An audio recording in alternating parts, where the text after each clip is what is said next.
చేయబోతోంది. ఇక రేపు సోమవారం కేబినెట్ భేటీ కాబోతోంది. ఓవరాల్గా మరి 6 గ్యారెంటీల్లో 1-2 కీలకమైన హామీలు ఏవైతే ఉన్నాయో వాటికి కూడా 6 గ్యారెంటీల్లో వాటికి కూడా హామీ ఏదైతే ఇచ్చారో వాటికి మోక్షం ఇచ్చే అవకాశం ఉంది. మొత్తానికి తెలంగాణ రాష్ట్ర వ్యాప్తంగా మరొకసారి రాజకీయాలు వేడకపోతున్నాయి. ఇటు బీజేపీ అటు బీఆర్ఎస్ కాంగ్రెస్ ముక్కోన పోటీ మొన్న మున్సిపల్ ఎన్నికల్లో చూసాము. అదే క్రమంలో మరొకసారి రూరల్లో జరుగుతున్న జెడ్పీటీసీ ఎంపీటీసీ ఎన్నికల్లో ఇక పంచాయతీ ఎన్నికల కంటే కాస్త పైచేయి సాధించారు. మున్సిపల్ ఎన్నికల్లో ఇంకాస్త మెరుగైన ఫలితాల కోసం అంటే 100% ఫలితాల కోసం రేవంత్ సర్కార్ అయితే ఆ దిశగా అడుగులు వేస్తుంది. ఇదే అంశంలో మనం బిగ్ డిబేట్ చేస్తున్నాం. ఇక డిబేట్లో మనతో పాల్గొంటున్నారు మానవతరాయ్ గారు, కాంగ్రెస్ నాయకులు, అలాగే బొల్లం మల్లయ్య యాదవ్ గారు, బీఆర్ఎస్ పార్టీ మాజీ ఎమ్మెల్యే, ఇక పొలిటికల్ అనలిస్టు కోటేశ్వరరావు గారు ఉన్నారు. దాంతోపాటు బీజేపీ నుంచి ఆచార్య గారు ఉన్నారు. ముందుగా మానవతరాయ్ గారితో మాట్లాడదాం. మానవతరాయ్ గారు, good morning sir. Good morning అండి. Good morning.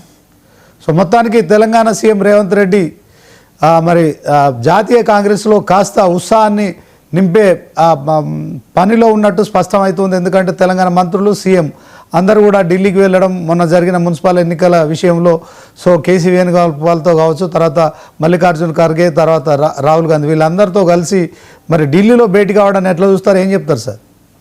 ఇది పార్టీ కార్యక్రమం. పార్టీ మా అధిష్టానం అనేది ఢిల్లీలో ఉంటుంది.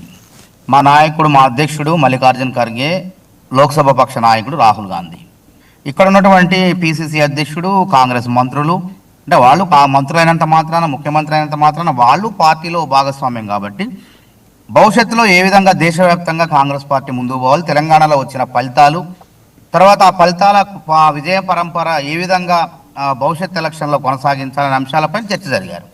దానికి వాళ్ళు ఇష్టం వచ్చినట్టు, ఎవరు ఇష్టం వచ్చినట్టు వాళ్ళు మాట్లాడుతున్నారు. నేను ఏమంటానంటే ఢిల్లీలో మా అధిష్టానం ఉంది, కానీ బీఆర్ఎస్ పార్టీ అధిష్టానం ఎక్కడ ఉంది? ఎర్రవెల్లి ఫామ్ హౌస్లో ఉంది. హైదరాబాద్లో బయలుదేరితే ఏ క్షణమైనా సరే 2.5 గంటలు పడుతుంది. ఆ ద్వారాలు తెలుసుకునేసరికి ఇంకొక గంట టైం పట్టింది. ఈ 3 గంటల్లో మా అధిష్టానాన్ని కలిసి వస్తారు. ఢిల్లీ పోయి శంషాబాద్ నుంచి విమానం ఎక్కి 2 గంటల్లో చేరుకుంటారు. అర్ధ గంటలో వాళ్ళకి అధిష్టానం దగ్గర పోతారు, మాట్లాడతారు, అపాయింట్మెంట్ అయిన తర్వాత వచ్చేస్తారు. దీనికి వీళ్ళు ఫామ్ హౌస్కు పోయినంత కష్టం ఢిల్లీకి పోవడం చాలా తేలిక. ఆయన ఏదేమైనప్పటికీ జాతీయ పార్టీలో నాయకత్వం అనేది ఢిల్లీలో ఉంటుంది. కేసీఆర్ గారు గతంలో కూడా ఢిల్లీ కాంగ్రెస్ పార్టీలో పనిచేశారు. యువజన కాంగ్రెస్ కార్యదర్శిగా పనిచేశారు. వారికి పార్టీ నిర్మాణం తెలుసు, బీజేపీ పార్టీ కూడా తెలుసు. మరి గౌరవ మాజీ ఎమ్మెల్యే బొల్లం మల్లయ్య యాదవ్ గారు కూడా ఉస్మానియా యూనివర్సిటీ విద్యార్థి నాయకుడుగా ఎన్ఎస్ఐలో కీలకంగా పనిచేయడం జరిగింది. మహేష్ కుమార్ గౌడ్తో కలిసి ఆ రోజుల్లో పనిచేశారు. తర్వాత వారు ఎమ్మెల్యే అయ్యారు బీఆర్ఎస్ నుంచి. అందరికీ తెలుసు పార్టీల యొక్క పనితీరు. కావాలంటే విమర్శించడానికి ఏమి లేకుండా వెనకడికి కూడా పని లేనివాడట పిల్లి తలకాయ గురికిండాడు. అట్లా ఉంది వీళ్ళ విమర్శలు.